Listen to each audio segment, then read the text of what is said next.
So Soul, let's go ahead and start at the top. What do you got for us?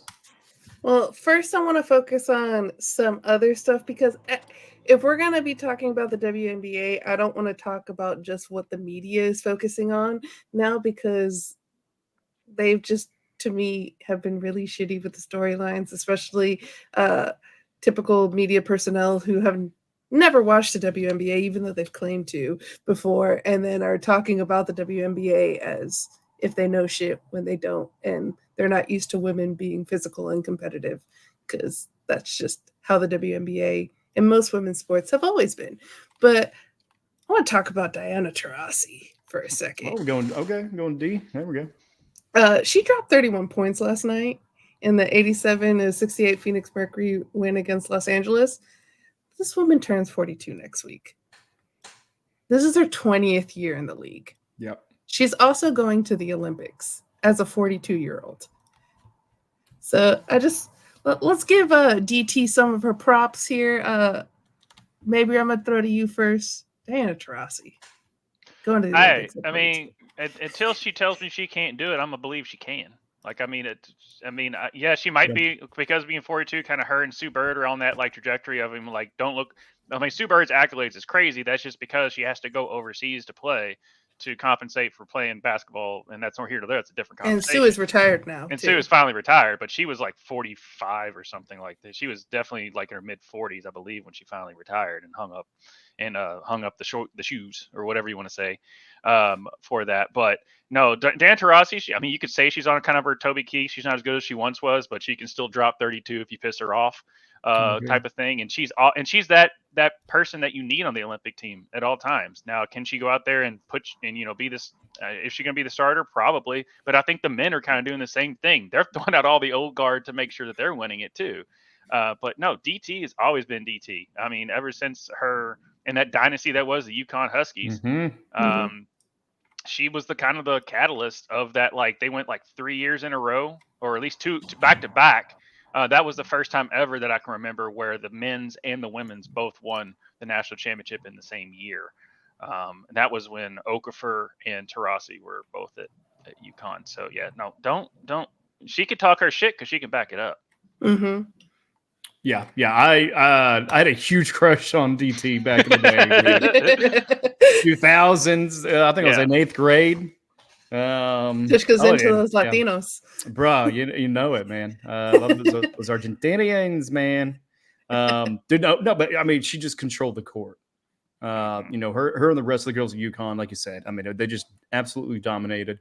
And I think that was probably one of the first years that I really, enjoyed women's basketball or really just grabbed my attention, and I was actually invested in it. Just really watching that dynastic run and I mean, them just run through and the storylines were there. I mean, just like the storylines are there in the NBA and in men's college basketball, the storylines are there. So whenever you invest yourself and you just kind of dig a little bit deeper than just the numbers, and you get to know the people for who they are, and not the fabricated media kind of spin, but I mean the actual, I mean, the reason why, one of the things that saved the NBA was Larry Bird and Magic Johnson.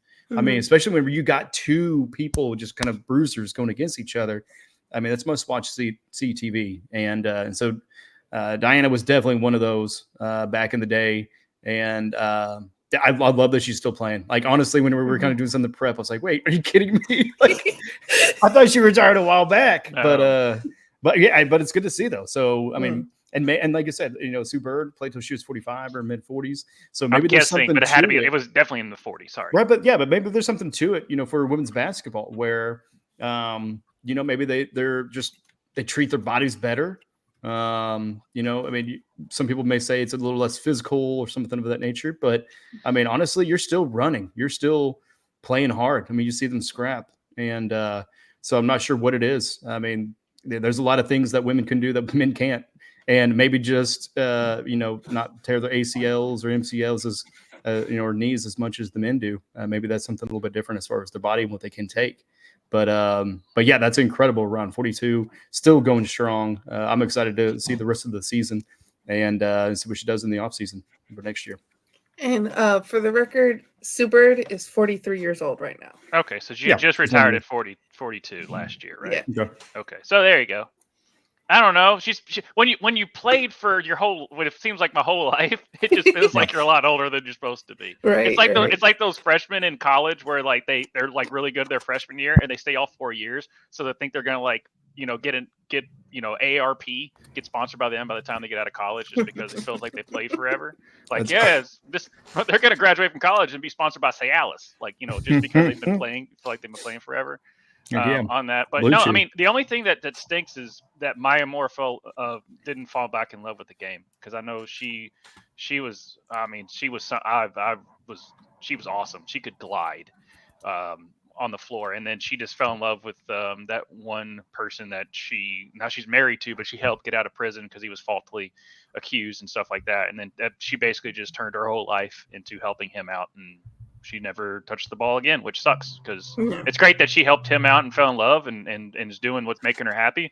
But as a basketball fan, I'm like, oh, we need Maya Moore to also show the young guns what's up as well, because Candace Parker's still doing it. So, but yeah, no, it was definitely for women's basketball. I mean, it was Pat and the aura of Pat, and then with Shamika Holsclaw and obviously the Candace Parkers of the world and stuff like that. And then Gino came in, and that happened. That whole run happened, and now, we're getting the next, and I can't wait for Juju and Paige next year and see what they do. I'm so excited for it. And as Jeremy Miller puts here, 41 and still playing well. And what's up, Daniel Haygood? Some good and thoughtful insights here. Yeah, the local or the Ruckus Legal Counsel